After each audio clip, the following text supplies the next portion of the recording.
Good evening, community. We are in 1 Corinthians chapter 7, verse 1. If you have a prayer request or a praise, please leave it in the comment section and I will pray for you. We're just going through the Bible, verse by verse, chapter by chapter, through the entire New Testament. And I pray that you would walk with me through the New Testament. And so here we are, 1 Corinthians chapter 7, verse 1. Now, for the matters you wrote about, it is good for a man not to marry.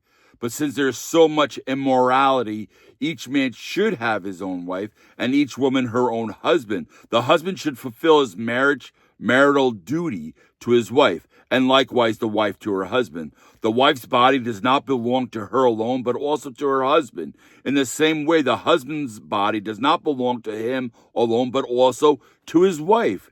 Do not deprive each other except for mutual consent and for a time, so that you may devote yourselves to prayer. Then come together again, so that Satan will not tempt you because of your lack of self-control. I say this as a concession, not as a command. I wish that all men were as I am, but each man has his own gift from God. One has this gift, another has that.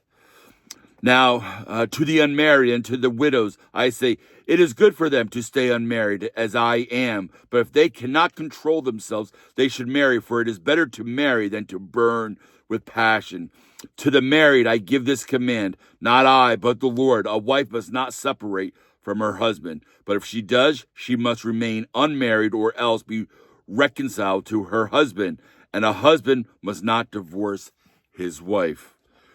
To the rest, I say this, I, not the Lord. If any brother has a wife who is not a believer and she is willing to live with him, he must not divorce her. And if a woman has a husband who is not a believer and he is willing to live with her, she must not divorce him. For the unbelieving husband has been sanctified through his wife, and the unbelieving wife has been sanctified through her believing husband. Otherwise, your children would be unclean, but as it is, they are holy. But if the unbeliever leaves, let him do so. A believing man or woman is not bound in such circumstances. God has called us to live in peace. How do you know, wife, whether you will save your husband? Or how do you know, husband, whether you will save your wife? Nevertheless, each one should retain the place in life that the Lord assigned to him and to which God has called him. This is the rule. I lay down in all the churches. Was a man already circumcised when he was called? He should not become uncircumcised. Was a man uncircumcised when he was called? He should not be circumcised. Circumcision is nothing, and uncircumcision is nothing. Keeping God's commands and what counts. Each one should remain in the situation which he was in when God called him. Were you a slave when you were called? Don't let it trouble you. Although if you can gain your freedom, do so. For he who was a slave when he was called by the Lord is the Lord's freedman. Similarly, he who was a free man when he was called is Christ's slave. You were bought at a price. Do not become slaves of men. Brothers, each man is responsible to God, should remain in the situation God called him to. Now about virgins, I have to command from the Lord. I have no command from the Lord, but I give a judgment as one who by the Lord's mercy is trustworthy.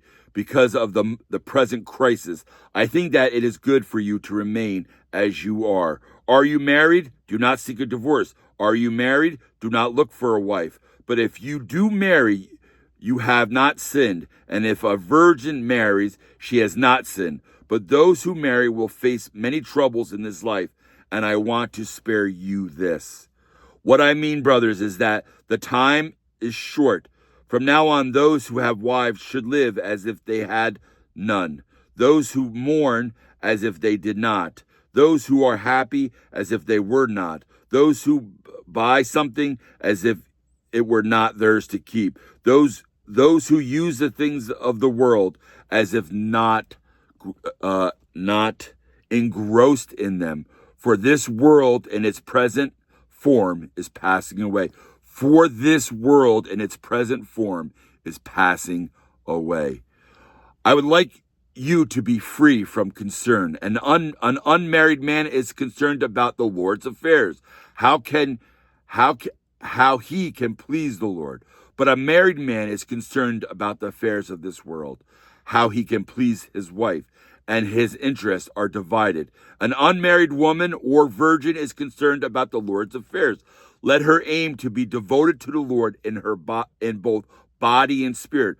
But a married woman is concerned about the affairs of this world, how she can please her husband. I am saying this for your own good, not to restrict you, but that you may live in a right way in undivided devotion to the Lord. If anyone thinks he's acting improperly towards the virgin he is engaged to, and if she is getting along in years and he feels he ought to marry, he should do as he wants. He is not sinning. They should get married. But the man who has settled the matter in his own mind, who is under no compulsion, but has control over his own will, and who has made up his mind not to marry the virgin, this man also does the right thing. So then, he who marries the virgin does right, but he who does not marry her does even better. A woman is bound to her husband as long as he lives, but if her husband dies, she is free to marry anyone she wishes, but he must belong to the Lord. In my judgment, she is happier if she stays as she is, and I think that I too have the Spirit of God.